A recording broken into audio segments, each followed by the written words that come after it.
Dans un premier temps, je vais vous montrer comment juste tenir un pinceau, que la peinture elle coule pas, comment on fait pour peindre sur un mur, ok?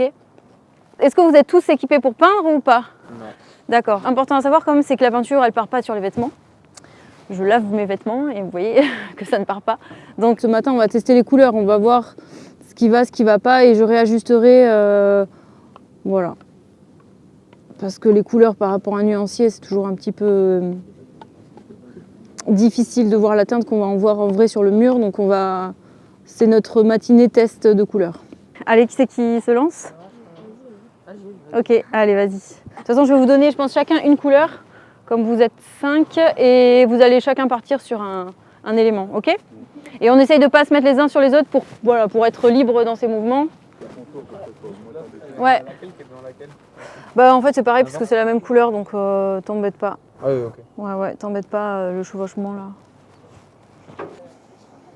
Merci. De rien. Ok. Ça serait ça. Alors déjà tiens ton pinceau plus près du bout là, voilà comme ça. Comme un stylo, comme tu tiens ton stylo. Ah, ouais, voilà. ouais. Voilà, tu prends un peu, tu essuies sur le bord pour pas qu'il n'y ait pas de petits, voilà. C'est ce que je fais. Voilà. Attends, tu vas peindre où là? Là. Tu veux peindre ici? Ah oui, tu es en train de peindre là. Du coup, alors quand tu veux suivre une ligne là, tu te mets proche de la ligne et tu suis plutôt, tu vois, ton pinceau qui soit dans le même sens que la ligne. Ah oui. Tu vois? Pourquoi? Comme ça. Et pourquoi Voilà, ça là tu fait- vois?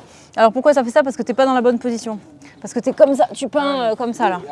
En fait, il faut que tu trouves une solution pour que ta position, tu sois bien en face de ce que tu fais. De toute façon, il faut que tu fasses des essais. Et après, en fait, il faut que tu recharges plus régulièrement. Je pense que tu recharges pas assez régulièrement. Tu remets souvent de la peinture. C'est parfait. Oh merde. C'est pas grave, c'est pas grave, t'inquiète pas. Tiens, regarde. Mais en même temps, t'es sur des bords, c'est pas facile. Regarde, je te fais le bord. Hop, voilà. Vous avez pas peur de vous tromper? Bon, non, parce que c'est pas un dessin ultra précis, c'est pas un visage. Ouais, c'est pas un dessin ultra précis, c'est aussi ça de s'entraîner et d'apprendre, hein, c'est pas grave. Hein. Je te fais les contours ici comme ça, Ouais, merci. ça sera... T'avais jamais fait de Pas peinture souvent, comme ça là? Pas non. souvent.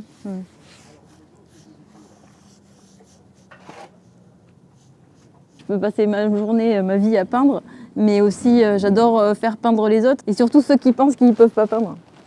Après, moi j'aime bien bosser avec certains publics en particulier. J'aime bien bosser avec les jeunes des quartiers, j'aime bien bosser avec les écoles du REP, j'aime bien bosser avec les personnes handicapées, j'aime bien bosser à l'hôpital psy. J'ai quand même des publics que j'aime, vraiment. Ma première envie, c'était d'être éduc. Du coup, je retrouve un peu les publics avec lesquels j'aurais aimé travailler. Et pour moi, c'est génial parce que je fais deux choses que j'aime en même temps. La peinture et passer du temps avec des gens qui m'apportent quelque chose et auxquels je sens que je peux apporter quelque chose aussi, en fait. Là, c'est vrai qu'il y a un gros côté éducation aussi, effectivement, quand tu es avec tous ces jeunes et que vous peignez. Il faut poser un cadre, mais il faut aussi montrer que si tu te trompes, c'est pas grave, qu'en fait ça se rattrape. Et la peinture, pour ça, c'est assez génial. Pas grave si on déborde, c'est pas grave si on change les plans, c'est pas grave si on se trompe dans la couleur. Il n'y a rien qui est grave. Je trouve ça chouette de pouvoir demander leur avis à des gens qui pensent qu'ils n'ont pas leur avis à donner sur ce qui leur semble beau ou ce qui leur crée une émotion. Parce qu'il y a plein de publics avec lesquels je travaille et qui sont pas du tout... auquel on ne donne pas accès à l'art, c'est un très grand mot, à l'art, et qu'est-ce qu'être artiste et compagnie, mais en fait on ne leur donne pas forcément accès à pouvoir dire ce que eux ils en pensent et à pouvoir dire ce que ça leur fait comme émotion, etc. Donc c'est aussi intéressant ça, de leur demander leur avis.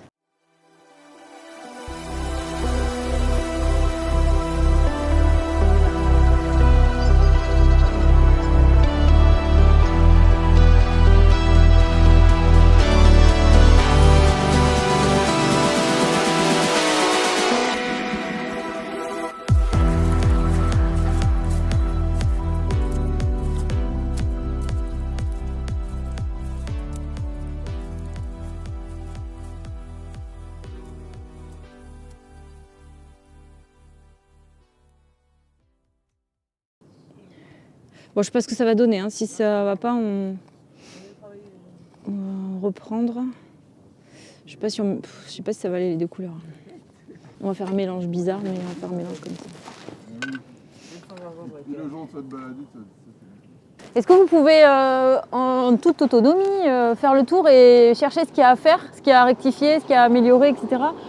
Comme ça, vous venez chercher la peinture qu'il vous faut, maintenant que vous connaissez les couleurs et tout.